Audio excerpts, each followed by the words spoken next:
This is something that I imported from Japan a while back. I never got around to testing it, so I think we should get it out of the box and have a look and see whether or not it works. It's the National SL-N25 sound player. What's that? Well, it's a linear tracking record player with a twist. I'll show you what that twist is in a moment, but that design there looks similar to other record players I've shown before from Technics. Of course, it's the same group of companies, National Panasonic Technics. The reason this one has been branded up as National, though, I think is because they've been aiming it at a slightly different audience to the Technics models. I'll show you what I mean. If we get in here, the important part on this is on the front. It's got built-in speakers. Now here's everything that was in the box, and I'm not entirely sure whether or not these things had an awful lot of use. One of the issues is that in Japan they tend to leave some of the packing material on the top, the protective film in particular, or any stickers, and that's been the case here. We've got this film that's still on the plastic lid, which of course means that there's no scratches on here, but it also makes me wonder whether this thing has ever actually been used. There's quite a bit of silver coloured plastic here, or slightly off silver, I don't know if that's due to its age. The platter is metal though. Let's see if we can get the mat off here. First problem, I can see we've got no belt on there. Ah, there's the belt, hold on. Let's see if I can get this out in one go. Oh, well, that's the end of that idea. It's like extracting a tapeworm, but I don't think I've got it all out there. That doesn't look like enough. Yeah, it's stuck to the inside there. So I do need to get this off. But before we do any more of that, let's just have a look at the controls on here. So this moves the arm, that drops it or raises it. We've got the two sizes of record, so it doesn't auto recognise the record size. This is the volume for the speakers, and we've got a 0 position to turn it off entirely, because of course you'd want to be able to send the audio out of the back. We'll have a look round the back in a moment. And that's your power switch. Now on the front here, what have we got? There are two sockets. My Japanese is non-existent, so let's get the Translate app out and have a look. Right, so here's the translation. On the left it says headphone, the right external input, but down below there at the bottom it says headphone stereo. Okay, well let's just have a look around the back. Okay, well we've got our usual line out here, and the power lead isn't permanently fitted, so we can take that out if we need to. Of course, best keep it though, because it's one of those slightly unusual sockets like that, rather than the figure of 8 with the dints in it. This is rounded off, so we'll make sure that stays with it. 100 volts, 15 watt, 50/60 hertz. Let's just have a look at this manual we've got as far as it goes. I don't think there's much going on here. So it's just a quick start guide really, this. Tells you what cartridge to use. I don't think it's going to tell me how to take it apart though. Seems silly needing a manual to remove a platter, but that's the situation we're in at the moment. That's just not going anywhere. Right, well that turned out to be a useful browsing session on the internet. I started off looking for National SL-N25. I just got pictures of this model in Japan. Searched for Technics SL-N25, I found somebody selling the belts, so I ordered a belt for this one, and that should come in a couple of days because it was just in the UK. And then also from that I ended up looking at other Technics models that are similar to this, and that shows how to get the centre out of this platter. There's apparently a plastic protrusion that goes down and underneath this platter there into a little slot, and the same on the other side over here opposite these two dimples. So pulling it up is not going to do anything other than snapping those off, so you need to kind of squeeze them in. Now I've seen people do it with a screwdriver. Somebody said you could do it with your fingers. I think I'll go for the screwdriver option. So if we just pop that in there, this should just, there you go, I think that's already out, and same on that side. There we are. Right, so that's the centre part out. You can see here the springy plastic bits that stick out a little bit from the centre. So that's what we were moving. This has been greased. It looks all right, that grease. Right, and then we've got the C-clip in the middle here, or whatever kind of clip that is. It's a clip anyway, and we can just pull that out if we just pop something in the slot on here and pop it to one side like that. Right, let's lift it up. It should come off now. It might be a little bit stiff because it hasn't moved for years. There we go. Okay. Notice we got our Technics logo down here. I'm sure that part there is exactly the same as you get in many other turntables. It's just they've stuck in a amplifier on the front here. That's probably contained in a separate section down here. So what we need to do is find all this belt. I can see some already. There's a bit here. Right, well I think that's all the belt out of there. Of course the next thing is we need to get it off the platter as well. Right, well that seems okay, but I'm going to give the whole thing a bit of a clean with some isopropyl alcohol just to make sure there's nothing sticky on there. One thing I haven't done with this yet is to try turning it on. Right, well we're plugged into a 100 volt step down, so let's see if it switches on. Good, that's a start. Yeah, that motor's spinning. So if I was to put it in that position and then lower it down on the record, there you go. Yeah, so all that part's working. I'm just going to pop a little bit of oil down inside here. This is motor oil, very fine oil, and just to lubricate the centre spindle. Don't know if you're supposed to do that, but I've done it now. Right, well since there's nothing I can do until that belt arrives, I might as well spend a bit of time scanning this in, stick it in the translator and see if there's anything at all in here that's worth a mention. Okay, well that proved useful. The first thing I've learnt is what the reason is for these two sockets. The right hand one that's labelled up as headphone stereo, that's an input for a headphone stereo. By that I mean a personal stereo, a Walkman.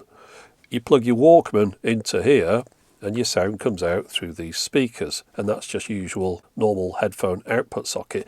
This thing has a built-in phono preamp, so it's line out through the back, and it does mention here for the line output that you can put it into your boombox. Now the fact that this suggests attaching it up to a boombox means that this is something that would say more at a youth market, I'd suggest, rather than your kind of hi-fi connoisseur. I also managed to find a bit more information about this turntable online. It came out in Japan in 1983 and it had a slightly cheaper sister model, the N15, which didn't include the speakers or headphone output. The common theme between the two being that they were both compact budget linear tracking turntables with built-in phono stages. Oh, and I also managed to find this picture of the N25 with the Panasonic branding. And notice on here, all the labelling is in English, so it's quite probable that this model was sold outside of Japan. Now, as far as the specs go, well, I'll just show you on the Japanese page here because the text is a little bit bigger. 0.045% wow and flutter. The speed variation plus or minus 0.06%. Those really are very respectable numbers, especially when you consider that this was more of a budget turntable aimed at a youth market. This isn't a high-end deck. If you were to get a youth-oriented budget turntable nowadays, they wouldn't come anywhere near those numbers. They just don't give us stuff. They'd stick one of those £10 mechanisms in a suitcase and call it a day. No, this is somebody actually making the effort to make something decent. Now, whether or not it can still live up to these numbers nowadays, we'll have to find out later on. Now, as usual, the manual's got a useful hints and tips section, things not to do, such as don't stand on the lid of the thing, and don't electrocute yourself.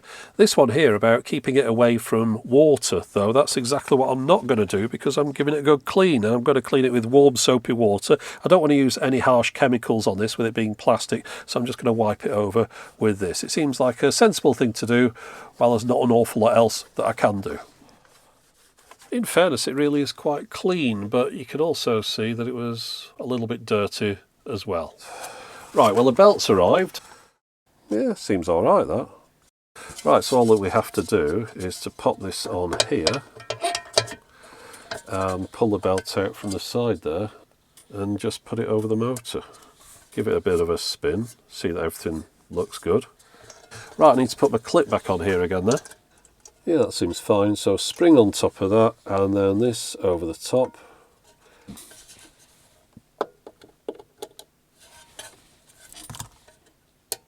There we go. So that's the mechanism. Locks in position like that or pops up like that.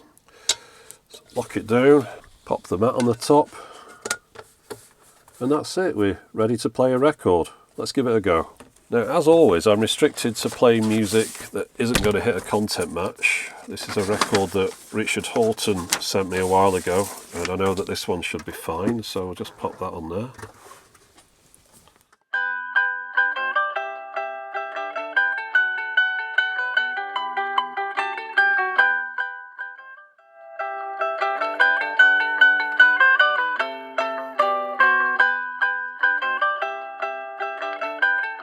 We'll just get this to the end of the record here, drop it down and just see what happens. Right, it's going to the end, run out groove, lift it off, back to the beginning again. That mechanism seems perhaps slightly slow, but it is working, so I'm not going to fiddle around with it. Maybe that's the speed it's supposed to work at. As it is, you just lift the lid anyway. You don't need to wait for it to return back to its home position to take the record off. To save on the button count, they've doubled up on a couple of features on these two buttons here. If we just raise the arm off the record, this moves the arm in towards the centre, this moves it out towards the outside edge. You might also notice that the longer I hold it down, it increases speed a little bit. That's just to aid in positioning. You can also do very fine increments by just tapping the button like so. If we just put the stylus back down on the record though, that's when the second feature comes into play. This is the start button. This is what you use when you first start playing the record, but if I press it now whilst the record's playing, it will restart the record again from the beginning. And this button is the stop button, so if I was to press that button whilst the record's playing, at any point it would do the same thing, bring the arm back to the beginning, but it would also stop the playback of the record. I'm going to connect a Walkman up to this now though, and just see what these speakers sound like when I'm playing something with a bit more bass.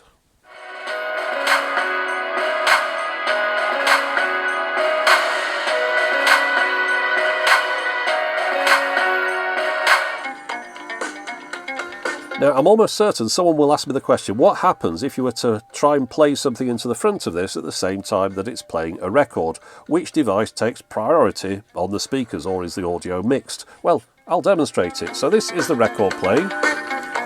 Let's plug the Walkman in the front. Now you can just hear the Walkman on its own. If I pause this, you hear nothing at all until I unplug the cable.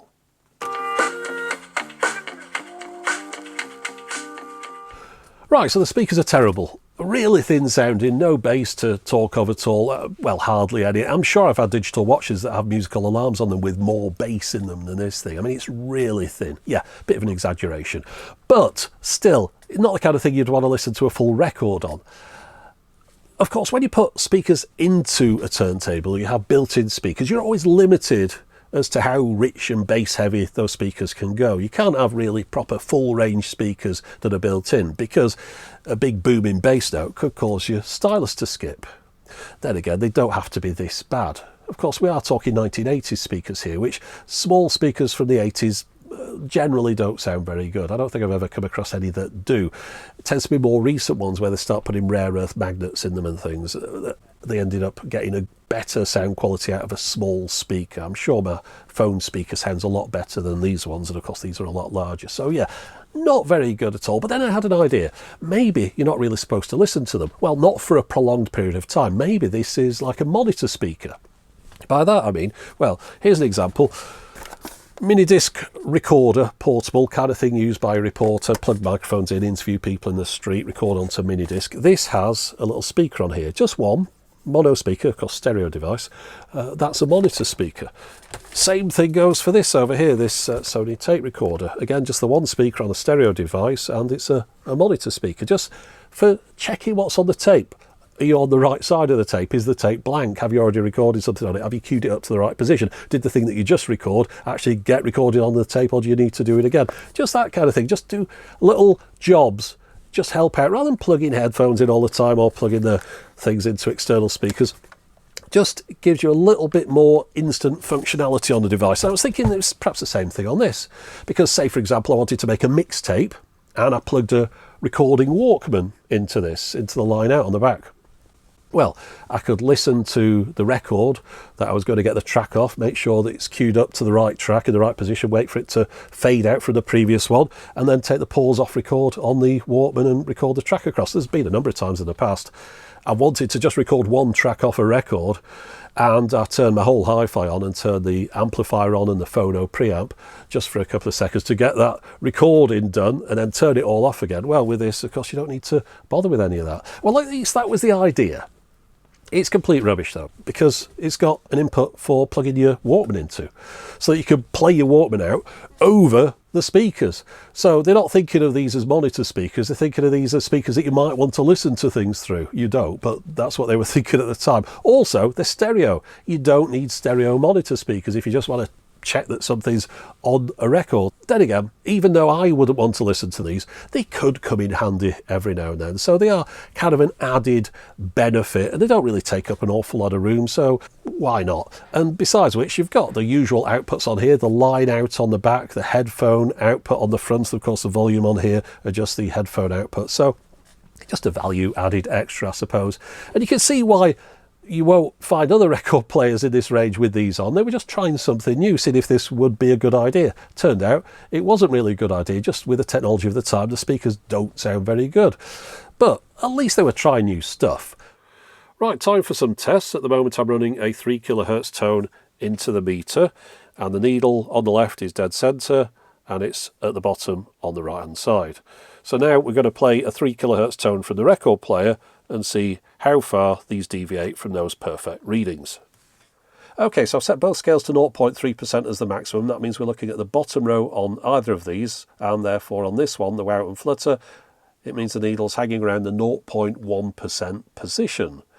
Going a little bit over at times and a little bit under at others, so we'll just average that out at 0.1% wow and flutter, which is a very good result. The speed, the needle's going off to the right hand side here, it's going just past 0.3% fast. Now if I was to bring that to 1% at the top, which would be the top row, you'll see the needle then moves back down to around about 0.35% fast. This is at 33 1/3. Let's have a look at the 45 RPM results. Okay, so I'll move the speed down to 0.3% again at the top of the scale, so you can see the needle this time hasn't gone all the way up to the right. It's settled down a little bit below there, so we're looking at around about 0.27% fast. And if we look at the flutter, again, it's hanging around that 0.1 to 0.15% position. I certainly wouldn't be able to detect any playback issues with results as good as this. So far in this video, you've only had the opportunity to hear the audio from this record player played through its rather unimpressive internal speakers. So let's rectify that now with a direct feed audio playback demonstration.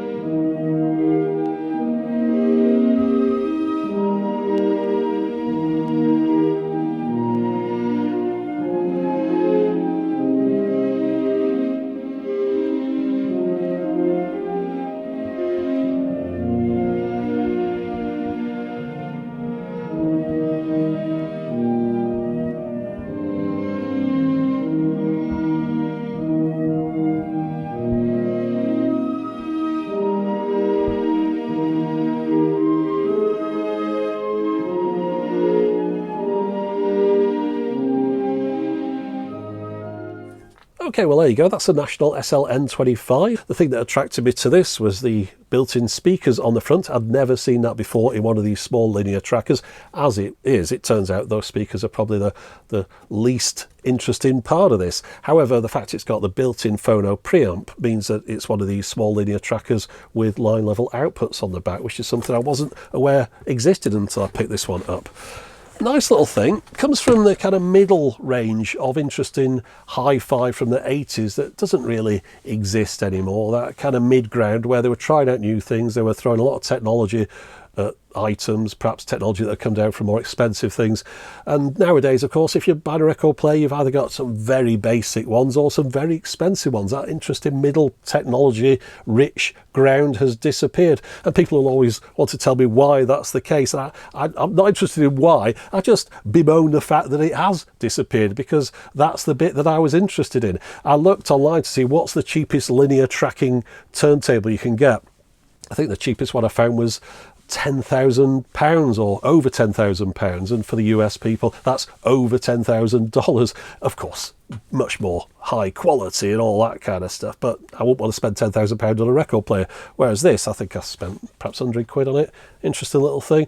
Hope you liked having a look at it today, but that's it for the moment. As always, thanks for watching.